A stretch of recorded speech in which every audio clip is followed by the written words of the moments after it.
In the grand city of Lexington, during a time long past, there lived a woman named Eleanor Pierce. She was known far and wide for her breathtaking beauty and unmatched charm. Eleanor wasn't just admired, she was revered. Her wealth surpassed that of noble families, and outside her mansion, golden carriages lined the streets, waiting for a chance to meet her. Even kings and high-ranking officials had to wait for an audience. Eleanor was a courtesan, and though she possessed immense wealth, power, and influence, deep within her heart, there was an aching emptiness. Beneath the extravagant silks and sparkling jewels, there was a soul yearning for something more, something real. The people of Lexington called her the city's mistress, for she belonged to no one, yet was desired by all.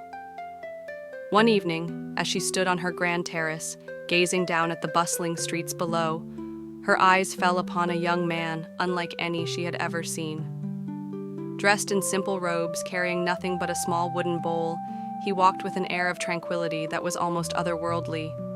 His presence radiated peace, wisdom, and an unshakable grace. Eleanor felt drawn to him. Without a second thought, she descended from her mansion and approached him. "Oh, noble monk," she said, her voice soft but urgent. "Please accept my humble invitation. Allow me to serve you a meal in my home." The young monk, whose name was Ethan Wells, nodded with a gentle smile and said, "If you offer food with a pure heart, I shall gladly accept." That evening, Eleanor prepared a grand feast and served him with utmost reverence. As he ate in silence, she watched him, fascinated by the serenity in his eyes. Finally, she spoke again. "In 3 days, the rainy season will begin," she said. "For the next 4 months, the roads will be impassable, and travelers will take shelter wherever they find refuge. I ask you to stay in my home during this time. Let me serve you, learn from you, and perhaps find something greater than this life I have lived." Ethan placed his bowl down and responded, "I cannot decide this alone. I must ask my master. If he permits, I will return." With that, he bowed and left. Before Ethan could even reach his monastery, his fellow monks, who had witnessed the exchange, rushed to their master, Master Samuel, in a state of distress. "Master! This is unacceptable!" one of them exclaimed. "Ethan has been invited to stay in the house of Eleanor Pierce. A courtesan's home is no place for a monk. You must forbid him." Master Samuel remained calm, listening to their concerns. Soon, Ethan arrived, knelt before his teacher, and humbly recounted everything. "She has invited me to stay for 4 months. Every monk will take shelter somewhere. I, too, must find a place to stay. I will only go if you permit me." Master Samuel gazed into Ethan's eyes, searching for any flicker of hesitation, any hidden desire, but he found none. "You may stay," he said simply. The other monks gasped. "Master! How can this be?" one of them protested. "Eleanor is not just any woman. She is a woman," Master Samuel interrupted firmly. "And Ethan has not spoken of her with disrespect. He sees her as a soul, not a title. That is why I trust him."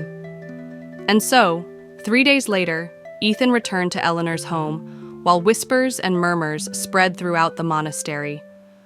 As the weeks passed, Eleanor did everything in her power to tempt Ethan. She dressed in the finest silks, adorned herself with rare jewels, and filled the air with the most enchanting perfumes. She spoke to him in the sweetest of voices, attempting to stir his emotions. But Ethan remained unmoved. Instead, he spoke to her of inner peace, of the mind's illusions, and of the fleeting nature of beauty and desire.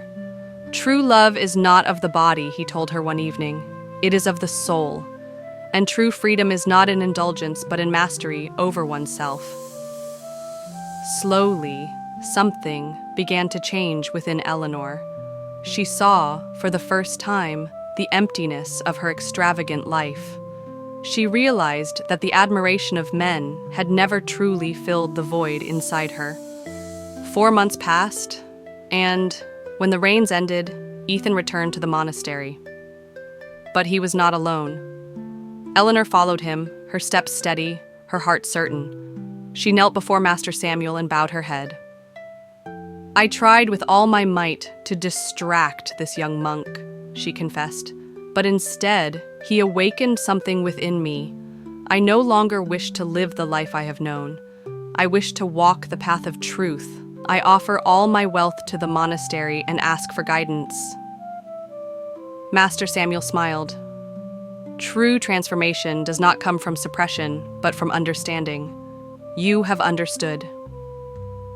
In time, Eleanor became one of the most devoted disciples, known not for her beauty, but for her wisdom and compassion. She was no longer the city's mistress. She was Eleanor, the enlightened.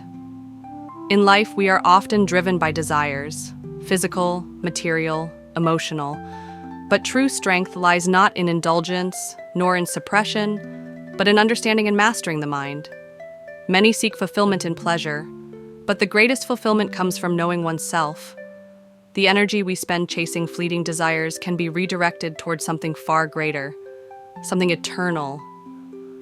The path to self-mastery begins with discipline, mindfulness, and the realization that our greatest battles are not with the world, but within ourselves.